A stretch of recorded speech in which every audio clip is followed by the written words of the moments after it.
Décembre 1945. Un escadron de l'US Navy se volatilise au large des côtes de la Floride. Mars 1918. Un gigantesque cargo en route vers Baltimore disparaît sans laisser de traces. Au fil des années, de nombreux autres avions et navires ont disparu en pleine mer, dans une zone d'environ 1 million de kilomètres carrés, qui a longtemps été source de mystères et de légendes terrifiantes. Le triangle des Bermudes. Aujourd'hui, grâce aux nouvelles technologies, il est possible de retirer l'eau de cette zone couche par couche et ainsi de révéler un paysage jusqu'alors caché. Nous allons vider le triangle des Bermudes. En nous enfonçant dans ses profondeurs, nous explorerons ses recoins les plus sombres et tenterons de résoudre quelques-uns de ses plus grands mystères. Que trouverons-nous au fond du triangle des Bermudes une fois qu'il sera complètement vidé de ses eaux?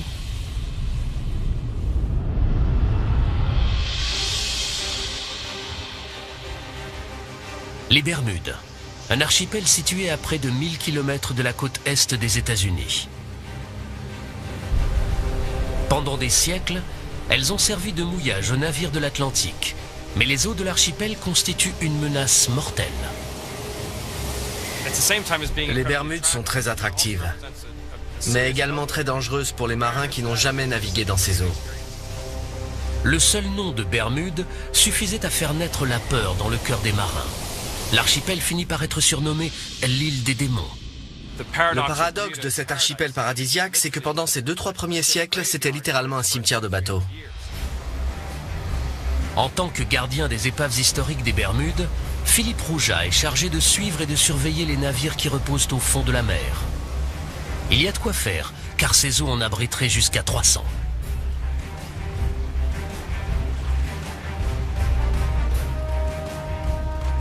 Comment tant de navires ont-ils pu avoir un accident dans ces eaux cristallines si près des côtes? Aujourd'hui, Philippe va explorer plusieurs épaves susceptibles de lever le voile sur ce mystère.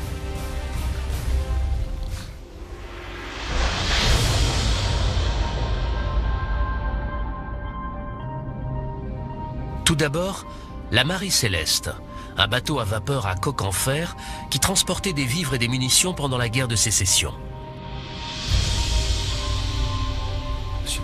Le navire a quitté les Bermudes, il est descendu jusqu'à la côte sud et il a coulé juste là.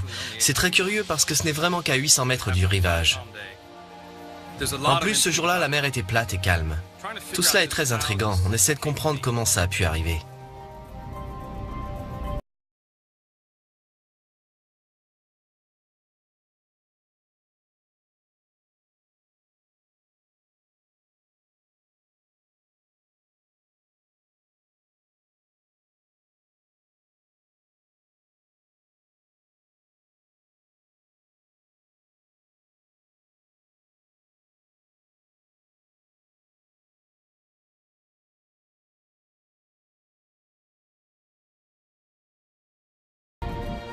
En fait, d'après les registres de Philippe, les Bermudes sont complètement encerclées par les épaves. Il y a forcément quelque chose dans ces eaux qui menace les navires. Mais quoi? Pour le découvrir et résoudre d'autres mystères qui entourent le triangle des Bermudes depuis longtemps, nous avons besoin d'observer ce qui se cache sous l'eau. Nous devons vider la zone couche par couche, jusqu'à révéler un paysage extraordinaire, encore jamais vu.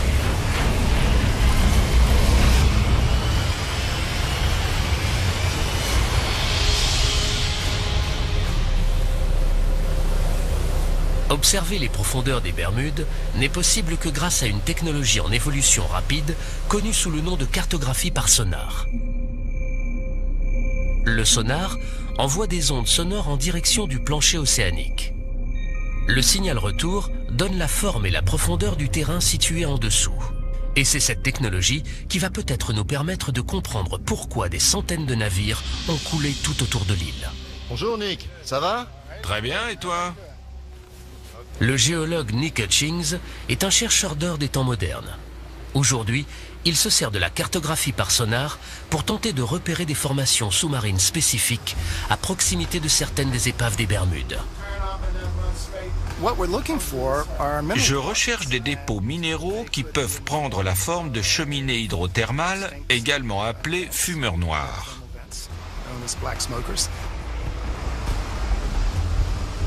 Nick croit que les cheminées aujourd'hui éteintes pourraient contenir des minéraux et des métaux rares. Je m'attends à y trouver de l'or et du cuivre. Et dans les croûtes, du platine, du cobalt, du nickel et surtout des terres rares, qui sont des métaux très importants car indispensables à la technologie moderne. Pour trouver les précieux métaux, Nick se sert d'un sondeur multifaisceau. Les données révèlent un extraordinaire paysage sous-marin autour des Bermudes, notamment ce qui semble être la crête d'une montagne. On a une sorte de grand plateau, surplombé par ce qu'on appelle la crête. Elle forme une pente d'environ 60 degrés et descend jusqu'à 640 mètres de profondeur. C'est un aperçu fascinant du plancher océanique. Mais comment se fait-il qu'on trouve la crête d'une montagne sous-marine au large des côtes des Bermudes? Pour bien comprendre, nous avons besoin de prendre un peu de recul. Grâce aux dernières données sonars récoltées tout autour des Bermudes, il nous est maintenant possible de virtuellement vider toute cette zone. Sans eau, le minuscule archipel semble perché au sommet d'une spectaculaire montagne. Un mont sous-marin de près de 4 km de haut, perdu au milieu de l'océan Atlantique. Comment est-il arrivé là? Si l'île est là aujourd'hui, c'est parce qu'une très importante éruption volcanique a eu lieu dans cette zone, qui est relativement isolée de la plaque océanique et qui s'étire depuis la première phase de développement de l'océan Atlantique.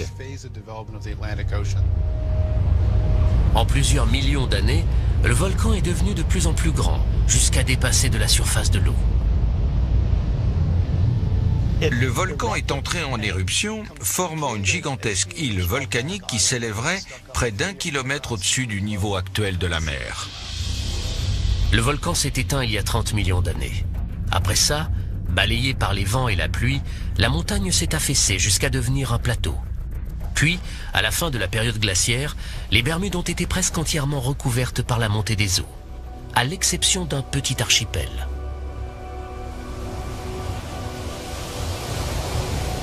Depuis, des récifs se sont formés sur les pentes de cet ancien volcan et ceinturent aujourd'hui une grande partie des Bermudes. Les récifs des Bermudes sont une barrière naturelle qui nous protège de la fureur de l'océan, mais ils ont également mené beaucoup de marins à leur perte.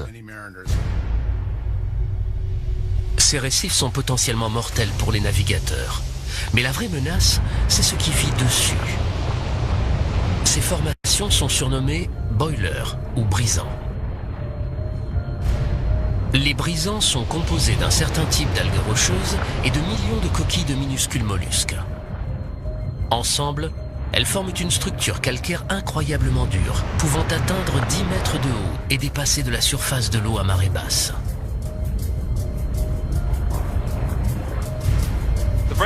Les brisants sont plus durs que les récifs qui les entourent. C'est pour ça qu'ils ont survécu et que leur processus de formation a perduré. En cas d'impact, ils risquent de sérieusement endommager la coque d'un bateau, qu'elle soit en bois ou en métal. Les brisants ont parfois des pointes acérées capables de déchirer la coque d'un bateau comme un ouvre-boîte et de le faire couler en quelques minutes. Et c'est quand la mer est calme qu'ils peuvent être les plus dangereux.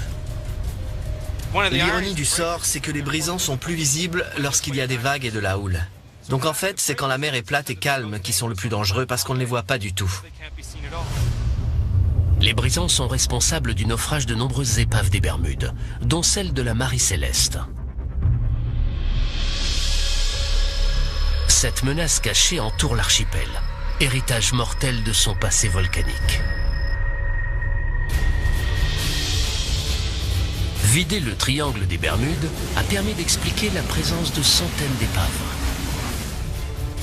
Mais il ne s'agit là que d'une toute petite zone, dans un immense triangle, délimité par l'archipel des Bermudes, la côte nord de Porto Rico au sud et la Floride à l'ouest. L'un des plus célèbres mythes du triangle des Bermudes remonte à la Seconde Guerre mondiale. Le vol 19, ou la patrouille perdue. Une équipe de plongeurs s'apprête à partir à la recherche d'un avion ayant participé aux curieux événements de cette fameuse journée. En vidant encore un peu plus le triangle des Bermudes, trouverons-nous des indices permettant d'élucider cette énigme?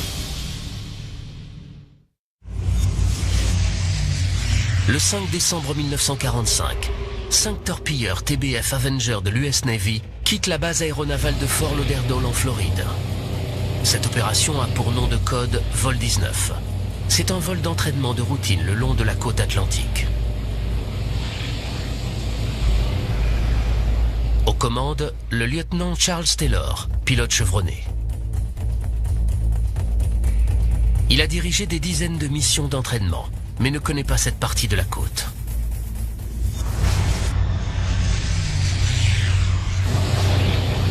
À mi-chemin, les choses commencent à se gâter.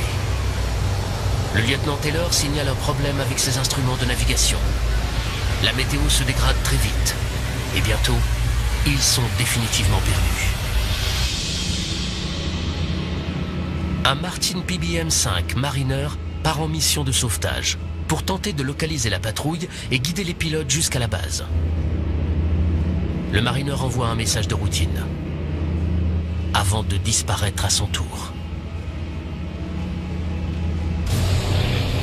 Ni les torpilleurs du vol 19, ni l'appareil parti à leur recherche n'ont jamais été retrouvés. Toutes sortes de théories aussi étranges qu'incroyables ont été avancées pour expliquer la disparition de ces appareils. Enlèvement par des extraterrestres, présence d'un champ électromagnétique. L'hypothèse la plus vraisemblable, c'est que les pilotes se sont tout simplement perdus et à court de carburant ont été forcés d'amérir quelque part dans l'océan. Pour le Mariner et les torpilleurs du vol 19, les ennuis ont commencé quelque part au large des Bahamas. Et aujourd'hui, pour la première fois, il est possible de vider cette zone jusqu'au plancher océanique sur près de 5 km de profondeur. Ce processus révèle une vaste zone sous-marine sans relief, connue sous le nom de plaine abyssale. Un gigantesque désert. On comprend aisément pourquoi les avions n'ont jamais été retrouvés. Mais aujourd'hui, 70 ans plus tard, nous allons peut-être enfin réussir à localiser le Martin Mariner, parti au secours des torpilleurs du vol 19. Mike Barnett est un plongeur technique spécialisé dans la recherche d'avions perdus. Après des années passées à enquêter sur l'incident du vol 19, il pense avoir enfin réussi à déterminer où le Mariner s'est écrasé. J'ai essayé de recréer le parcours de l'avion dans mon esprit, jusqu'à l'endroit où il a pu s'écraser. Il a décollé de la base aéronavale de Banana River. Il est parti en direction du nord jusqu'au Cap Canaveral. Puis il s'est éloigné de la côte pour rejoindre la zone de recherche qu'on lui avait assignée. Il y avait un cargo non loin qui dit avoir aperçu une explosion en plein ciel environ une demi-heure après le décollage du Mariner. Quand le bateau s'est approché, il n'a trouvé aucun débris. Donc soit l'avion a coulé, soit des morceaux ont été emportés par le Gulfstream. Aujourd'hui, Mike et son équipe se préparent à partir à la recherche des restes de l'avion perdu. Le site que nous allons fouiller aujourd'hui est à 70 mètres de profondeur, à environ 80 km de la côte. Nous pensons que ça vaut le coup d'aller enquêter là-bas, parce que c'est dans le périmètre de recherche. C'est un peu plus sonore, mais avec l'influence du Gulfstream, l'avion a pu être emporté vers le nord. Des pêcheurs du coin ont aperçu des épaves dans cette zone. Mike les cherche avec son sonar. On vient de passer au-dessus de la cible. C'est à peine détectable et plutôt petit, ce qui est normal pour un avion. Je crois qu'on n'a plus qu'à enfiler nos combinaisons de plongée et aller voir ça de plus près.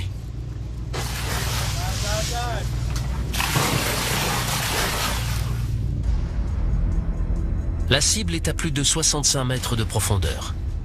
Mike pense que c'est peut-être un avion, mais il ne peut pas encore dire s'il s'agit ou non du Mariner. À cette profondeur, la visibilité est très limitée et un fort courant rend les recherches très difficiles. On sait qu'on est proche, les épaves attirent les poissons et il y en a beaucoup ici, alors on sait qu'on n'est pas loin.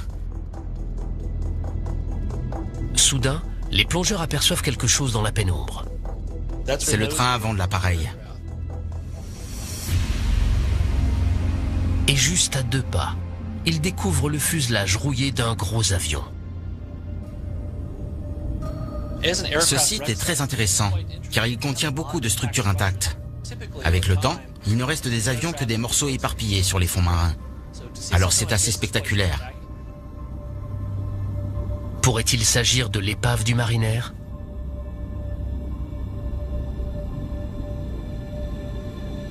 La prochaine étape consiste à récolter toutes les preuves permettant d'identifier l'appareil. Il remarque des pylônes le long des ailes, qui servaient sans doute à relier les flotteurs à l'appareil. Apparemment, il s'agissait d'un avion amphibie. Il y a également des hublots sur le côté du fuselage, exactement comme sur un Mariner. Par ailleurs, le plan horizontal de l'appareil semble correspondre aux photos de l'avion disparu. Il s'agit donc peut-être de l'appareil parti au secours des torpilleurs du vol 19. Mais l'équipe n'a pas encore trouvé de preuves concluantes. C'est un avion, c'est sûr. Il présente des caractéristiques intéressantes.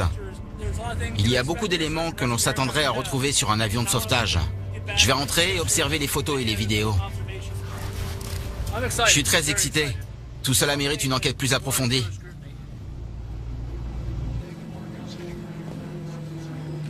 Mike a besoin de l'avis d'un expert pour identifier l'avion. Il a donc décidé de montrer les images de la plongée à un historien de l'aviation, Roy Stafford. En tant qu'ancien pilote de l'US Navy, Roy est un spécialiste des avions militaires américains. C'est le tout début de la plongée. On s'est dirigé vers le fond en nageant à contre-courant pour trouver l'épave. Regardez, on commence à apercevoir des débris. À la base, on espérait tomber sur le PBM-5 Mariner, mais en fouillant la zone, on a trouvé des éléments qui ne correspondent pas vraiment. Alors la question c'est, de quel genre d'avion s'agit-il ? Je peux tout de suite vous dire qu'à en juger par le système de freinage et par le pneu qu'on voit ici, cet appareil date d'après la Seconde Guerre mondiale. Ça, on dirait bien que c'est un morceau du cockpit, le haut des vitres. Roy est absolument certain que l'épave n'est pas celle du Mariner qu'il recherche. Mais si ce n'est pas l'avion de sauvetage disparu, alors qu'est-ce que c'est ? La réponse à cette question pourrait peut-être permettre d'élucider un autre mystère du triangle des Bermudes. Regardez, c'est intéressant. Ce hublot est sans doute destiné à accueillir un appareil photo. Exactement. Et il y en a plusieurs à l'intérieur. Ils sont très remarquables et ont tout de suite attiré notre attention. On voit qu'il s'agit d'un bimoteur. Pour moi, c'est clair, il n'y a que 2 possibilités. Avec ces 2 pylônes de chaque côté, il s'agit soit d'un RB-66, soit d'un A3 de la Navy. Roy ne met pas longtemps à identifier formellement l'avion. C'est forcément un A3 Skywarrior. Quand on regarde tous les indices, le fuselage, les pylônes sous les ailes, l'angle de flèche sur le plan horizontal, le fait que le train d'atterrissage soit rentré dans le fuselage, ça ne fait aucun doute. Il s'agit d'un A3 Skywarrior. À l'époque, le A3 Skywarrior était le plus gros avion embarqué de la marine de guerre américaine. Et des dossiers de la Navy indiquent qu'en 1960, l'un d'entre eux s'est écrasé en essayant d'atterrir sur un porte-avions situé dans cette zone. Il est fort probable qu'il s'agisse de celui que Mike et son équipe ont découvert. Mais le Mariner parti à la recherche des torpilleurs du vol 19 est toujours introuvable. On va poursuivre les recherches. Cet avion est forcément quelque part. Reste juste à trouver où.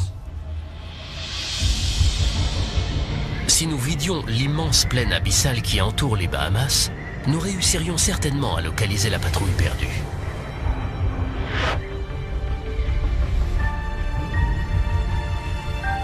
et à en juger par l'état des autres épaves retrouvées au fond de l'océan, voilà à quoi ces avions ressembleraient après 70 années passées en mer.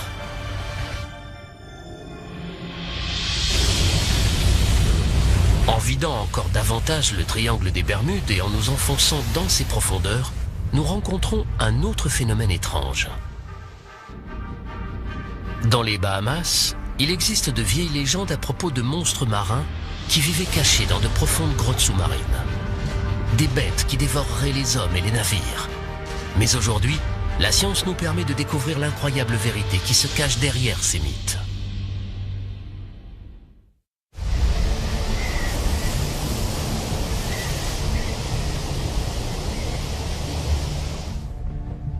À seulement 80 km de la côte de Floride, dans la pointe ouest du triangle des Bermudes, se trouvent les Bahamas.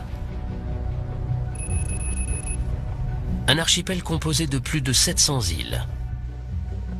C'est ici que l'on trouve l'une des forces naturelles les plus mystérieuses du triangle des Bermudes. Des tourbillons qui, selon les légendes locales, sont capables d'aspirer hommes et navires.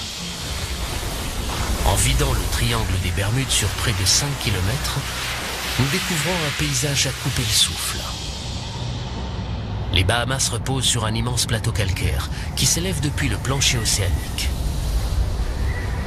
C'est le grand banc des Bahamas. Ces falaises, plus hautes que toutes celles que l'on trouve au-dessus du niveau de la mer, culminent à près de 4500 mètres, soit presque 3 fois la profondeur du Grand Canyon. En se rapprochant de la côte, on retrouve un autre phénomène, l'une des formations rocheuses les plus étranges de la planète, les trous bleus. De gigantesques cavités sous-marines qui s'enfoncent des centaines de mètres en dessous du niveau de la mer. Le trou bleu de Dean est le plus grand et le plus profond d'entre eux. Tom Ayliff est l'un des plus grands experts en trous bleus de la planète et il est bien conscient des dangers qu'ils représentent. Les trous bleus ont des pentes sableuses très raides. Il est déjà arrivé que des gens un peu imprudents s'approchent trop près du bord et tombent à l'intérieur. Au fil des années, plusieurs personnes ont trouvé la mort dans le trou bleu de Dean. En général, les locaux préfèrent rester à distance, car d'effrayantes légendes surnaturelles entourent ces lieux. Dans les Bahamas, les trous bleus font l'objet de beaucoup d'histoires et de légendes populaires. L'une d'entre elles raconte qu'un monstre du nom de Lusca vivrait au fond du trou bleu et que c'est lui qui, en respirant, ferait entrer et sortir l'eau de la cavité. On raconte aussi qu'en inspirant, Lusca aurait aspiré des navires qui se seraient trop approchés de la cavité. Aussi incroyable que cela puisse paraître, Tom a observé des tourbillons dans le trou bleu de Dean comme ceux dont parlent les légendes. À marée montante, j'ai déjà aperçu jusqu'à 3 vortex ou tourbillons aspirer l'eau en même temps au fond de cette cavité. Tom tient à trouver une explication rationnelle à cet étrange phénomène. La marée joue un rôle important. Mais se pourrait-il qu'il y ait d'autres forces à l'œuvre dans les profondeurs de ce trou bleu largement inexploré? Pour le savoir, un seul moyen, plonger.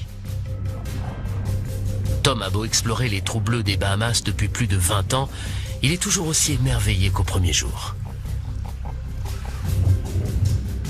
Ce sont des portails vers un autre monde. Quand on plonge là-dedans, on se retrouve dans un endroit qui ne ressemble à aucun autre sur la planète. Les trous bleus sont des formations naturelles atypiques que les géologues pensent aujourd'hui comprendre. Pendant la dernière période glaciaire, le niveau de la mer était plus bas et tout ce calcaire dépassait de la surface de l'eau. Des pluies acides se sont infiltrées dans la roche, érodant le calcaire et y creusant de larges cavités.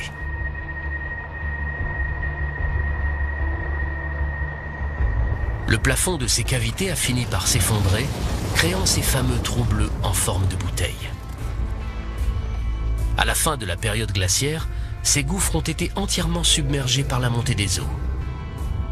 Tom s'enfonce dans les profondeurs du trou bleu de Dean quand soudain, le passage s'élargit.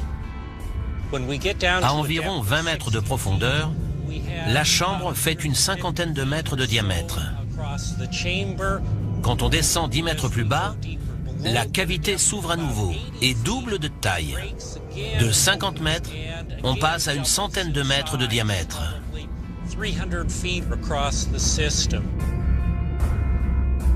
Soudain, à 35 mètres de profondeur, Tom aperçoit ce qui semble être des tunnels latéraux partant de l'entonnoir principal. Ils sont petits, mais exercent une puissante force de succion. Dans ces tunnels, il y a de puissants courants de marée qui essaient de nous aspirer. Nous ne sommes pas allés très loin, et pourtant, au retour, il a fallu tirer de toutes nos forces sur la corde pour sortir. À 45 mètres de profondeur, Tom atteint sa limite. Il n'est jamais descendu plus bas. Seule une poignée de plongeurs spécialisés a osé s'aventurer plus loin. L'un d'entre eux est même descendu 200 mètres en dessous du niveau de la mer, mais les profondeurs du trou bleu restent largement inexplorées.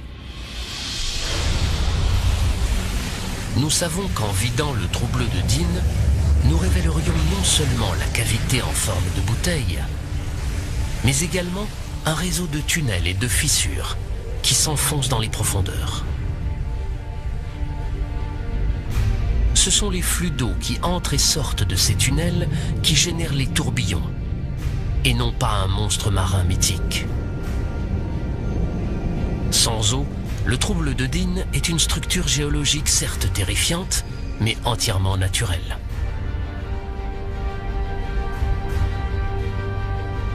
Si les trous bleus des Bahamas livrent peu à peu leurs secrets, il reste encore de nombreux phénomènes inexpliqués dans le triangle des Bermudes. D'étranges légendes évoquent de gigantesques murs d'eau qui sortent de nulle part. Il existe également une curieuse substance sous-marine qui recouvre les fonds marins et qui serait capable de détruire des navires. Mars 1918. Un navire de marchandises de la marine américaine quitte la Barbade. Le USS Cyclops est un gigantesque vraquier de 19 000 tonnes. Il transporte une cargaison de manganèse et compte 309 hommes à bord. Un jour seulement après avoir levé l'ancre, il pénètre dans les eaux les plus profondes de tout le triangle des Bermudes et disparaît. Jamais personne n'a retrouvé la moindre trace de l'immense navire ou de son équipage.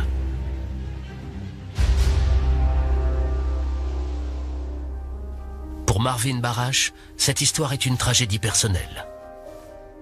Mon grand-oncle, Lawrence Merkel, était pompier à bord du navire. Il avait tout juste 20 ans et faisait partie des 309 membres d'équipage. En général, quand les bateaux disparaissent, on retrouve toujours quelque chose. Le bout d'un canot de sauvetage, un peu de la cargaison, un morceau d'épave. Mais là, rien. Le fait qu'aucun morceau d'épave n'ait jamais été retrouvé a alimenté les théories les plus folles. On s'est mis à raconter toutes sortes d'histoires étranges. Un journal de Washington, D.C. prétendait que des pirates avaient pris le contrôle du bateau et qu'ils voguaient sur les eaux de l'Amazone.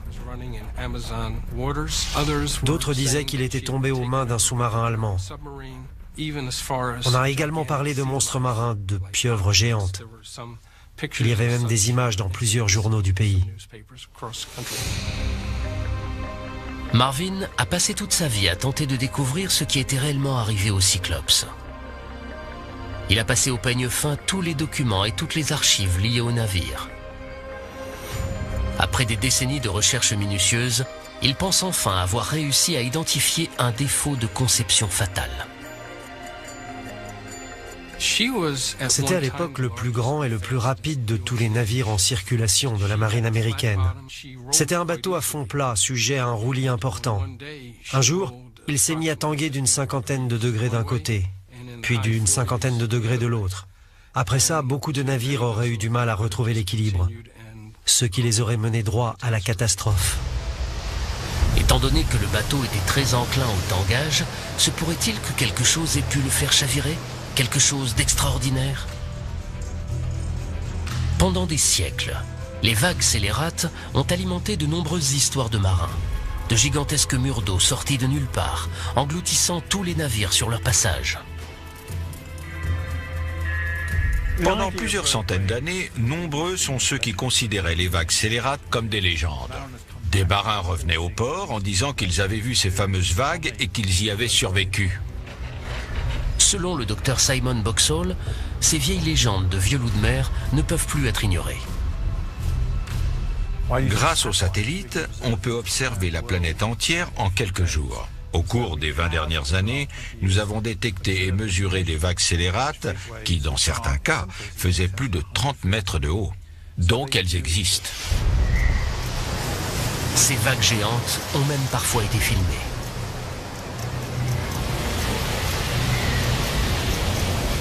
En hiver 2012, celle-ci s'est abattue sur un bateau de sauvetage en mer du Nord.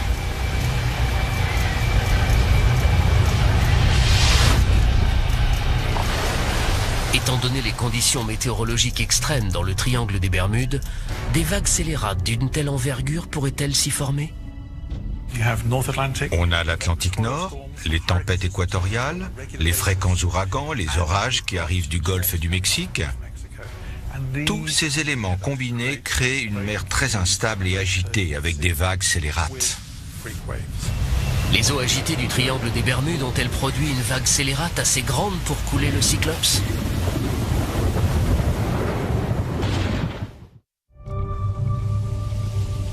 Le triangle des Bermudes a longtemps été considéré comme un endroit mystérieux. Mais aujourd'hui, grâce aux dernières technologies, nous pouvons le vider couche par couche, afin de détruire les mythes et de comprendre ce qui s'y passe réellement. Mais parfois, seule la méthode expérimentale permet de résoudre une vieille énigme. L'université de Plymouth, au sud de l'Angleterre, est le bassin à houle du laboratoire Coast, le plus avancé de tout le Royaume-Uni. Il peut reproduire une grande variété de conditions océaniques que l'on trouve dans le triangle des Bermudes.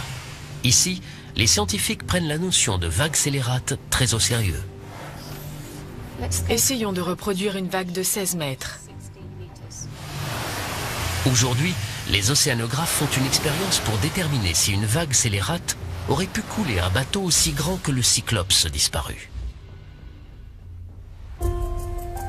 L'équipe se sert d'un modèle réduit comparable en taille au Cyclops. Ils vont le placer dans la trajectoire directe d'une vague scélérate. Pour commencer, ils génèrent une série de vagues normales. Avec des ondulations équivalentes à des vagues de 8 mètres de haut, le navire reste stable. Mais lorsqu'ils simulent la rencontre de deux fronts orageux, des interférences se créent à la surface de l'eau. Et soudain, comme sortie de nulle part, une vague scélérate. C'est l'équivalent d'une vague de plus de 15 mètres de haut, et son impact sur le modèle réduit est plus que parlant.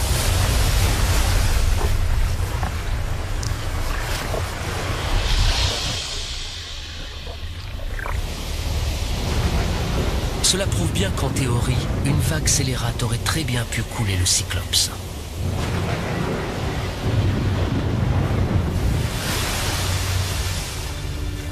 Mais un autre phénomène étrange pourrait être tenu responsable de la disparition du bateau. Pour l'observer, nous devons vider encore un peu plus le triangle des Bermudes. Sur le plancher océanique, à plus de 330 mètres de profondeur, on trouve un étrange dépôt blanchâtre et cireux. Une seule parcelle pourrait recouvrir une surface plus grande que Manhattan. Cette substance s'appelle hydrate de méthane. Ces hydrates de méthane sont issus de la décomposition bactérienne et microbienne de matières organiques, végétaux, poissons morts, plancton, qui se sont déposés sur les fonds marins. Sur ces images, on peut voir des amas d'hydrate de méthane sur le fond marin. Il arrive également que le méthane soit piégé dans des poches situées sous le plancher océanique.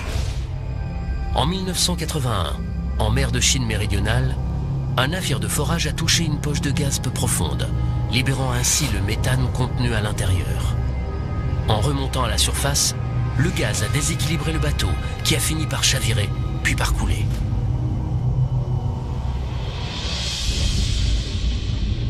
N'importe quelle perturbation importante du plancher océanique, comme un séisme ou un glissement de terrain, risque de déloger un gros bloc d'hydrate de méthane, qui en remontant vers la surface, se transforme en gaz. Une éruption d'hydrate de méthane aurait donc très bien pu faire chavirer l'USS Cyclops, surtout quand on sait qu'il était enclin au roulis. Mais le seul moyen de déterminer ce qui est vraiment arrivé au bateau, c'est de trouver son épave. J'ai étudié le sujet en long en large, et je pense savoir approximativement jusqu'où le navire est allé après avoir levé l'ancre. Je crois qu'il a navigué pendant environ une journée et qu'il a coulé au nord-ouest de Porto Rico.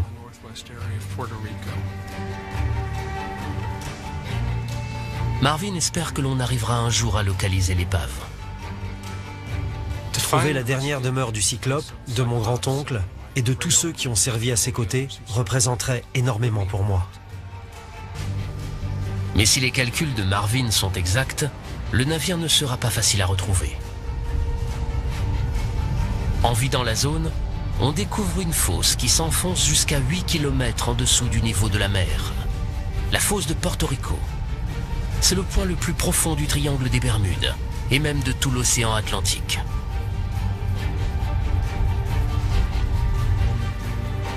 En explorant cette gigantesque dépression sous-marine, des scientifiques se sont rendus compte qu'elle recelait peut-être le plus mortel de tous les secrets du triangle des Bermudes. La source d'un tsunami potentiellement dévastateur. Le plus terrible secret du triangle des Bermudes réside peut-être dans sa partie la plus profonde, la fosse de Porto Rico.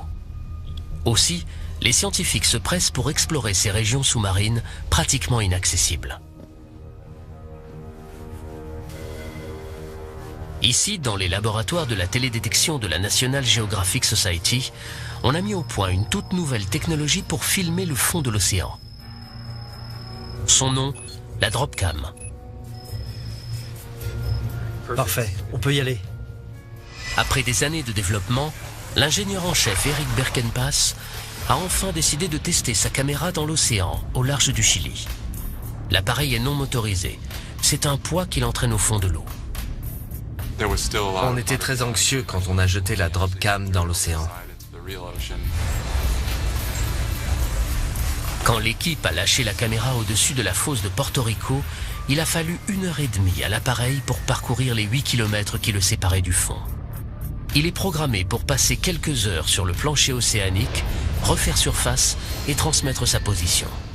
Quand on a enfin entendu les signaux haute fréquence sur l'émetteur radio et qu'on a vu la position satellite, on a été incroyablement soulagés. Voici les premières images du fond de la fosse de Porto Rico, à 8 km de profondeur. Ce projet de télédétection des fonds marins nous donne un aperçu de l'une des grandes régions inexplorées de la planète. Mais il ne s'agit là que d'une série de plans ne couvrant qu'une zone de quelques mètres carrés à la fois. Si l'on veut vider entièrement la fosse de Porto Rico, il nous faut plus de données.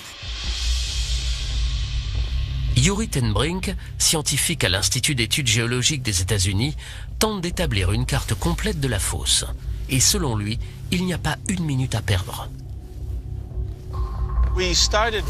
On a commencé à faire des recherches dans cette fosse parce que géographiquement, elle ressemble beaucoup à celle de Java, où a eu lieu le séisme qui a provoqué le tsunami géant de 2004. Et c'est très inquiétant parce que si un tremblement de terre de magnitude 9 se produisait dans la fosse de Porto Rico, ça risquerait de déclencher un tsunami qui pourrait atteindre la côte est des États-Unis, voire peut-être même l'Europe. L'équipe de Yuri se sert de véhicules sous-marins téléguidés pour examiner la fosse et déterminer le niveau d'alerte.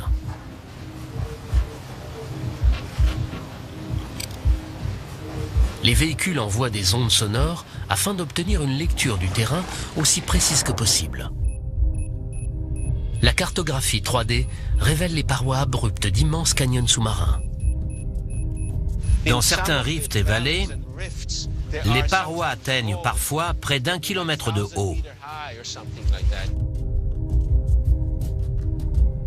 Les géologues savent depuis longtemps que cette fosse est le résultat de la subduction de la plaque nord-américaine sous celle des Caraïbes.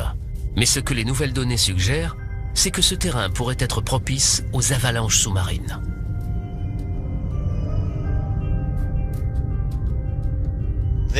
Ces glissements de terrain peuvent déplacer des rochers dans des zones de plusieurs centaines de kilomètres carrés, qui ont la taille de grandes villes. Ces blocs de pierre font au moins 200 mètres d'épaisseur et peuvent atteindre 10 voire 20 kilomètres de long. Un glissement sous-marin de cette envergure pourrait provoquer un tsunami qui risquerait de menacer la côte est des États-Unis, comme le craignait Yuri. Pensez à Boston, Charleston, Baltimore et à toutes les centrales nucléaires situées le long de la côte. S'il y a un risque de tsunami, il faut s'y préparer.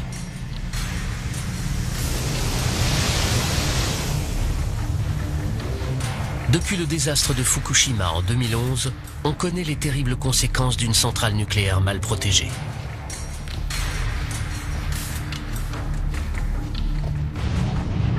Pour qu'un tsunami équivalent atteigne la côte américaine, il faudrait qu'un séisme de magnitude 9 se produise dans la fosse. Pour évaluer la probabilité que cela arrive, l'équipe de Yuri a prélevé des échantillons de roches dans la fosse pour les analyser en laboratoire. Ce qu'ils ont découvert est un immense soulagement pour les habitants de la côte est des États-Unis. Mais ceux qui vivent plus près de la fosse, eux, ne sont pas à l'abri de la catastrophe. Compte tenu de l'état actuel de nos connaissances, nous ne sommes pas sûrs qu'un séisme de cette envergure puisse se produire ici. Ce qui ne veut pas dire que de gros tremblements de terre de magnitude 8 à 8,5 ne puissent pas avoir lieu. Ils n'auront peut-être aucun impact sur la côte est des États-Unis, mais risquent de causer des dégâts considérables dans les Caraïbes. Il est également possible qu'un séisme au centre de la fosse déclenche une éruption d'hydrate de méthane, nous confortant ainsi dans l'idée que ce gaz peut être à l'origine de quelques disparitions tristement célèbres du triangle des Bermudes.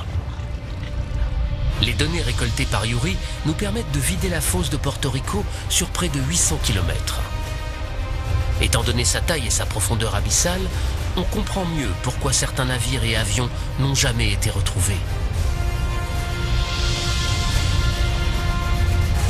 La fosse est cernée par de spectaculaires falaises abruptes de plusieurs kilomètres de haut. Un paysage véritablement impressionnant au fond de l'océan. À 8 kilomètres de profondeur.